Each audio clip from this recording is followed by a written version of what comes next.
దేవునికి సమస్తమును సాధ్యమే. మార్కు సువార్త 10:27. నమ్ముట నీ వలనైతే నమ్మువానికి సమస్తం సాధ్యమే. దేవుని యందు విశ్వాసం ఉంచి ఈ కొండ వెళ్లి సముద్రంలో పడునుగాక అని ప్రార్థిస్తే ఆ రీతిగా జరుగును.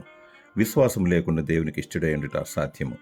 దేవుని దివ్య వాక్యమును రాబోయుగ సంబంధమైన శక్తుల ప్రభావం అనుభవించిన తర్వాత తప్పిపోయిన వారు తమ విషయంలో దేవుని కుమారుని మరల సిలువ వేయచ్చు బాహాటముగా ఆయనను అవమానపరుచుతున్నారు గనుక మారు మనసు పొందినట్లు అట్టి వారిని మరల నూతనపరచుట అసాధ్యము.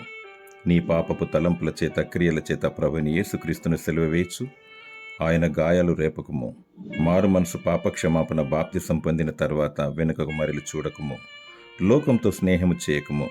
సాతానుడు ఏర్పరచబడిన వారిని సహితము మోసగిస్తాడు. వల వేసి ఊరులు వడ్డి ఆశ, అతి ఆశ, దురాశ, లోపత్వమును కలిగించి నిన్ను నిత్య నరకానికి ఈడ్చుకుపోతాడు.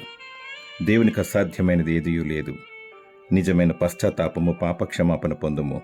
దేవుడు నిన్ను క్షమించి తన రెక్కల చాటున భద్రపరుస్తాడు. విశ్వాసముతో గొప్ప కార్యాలు జరిగించుటకు దేవుడు నిన్ను ఆయత్తపరచునుగాక. ఆమేన్.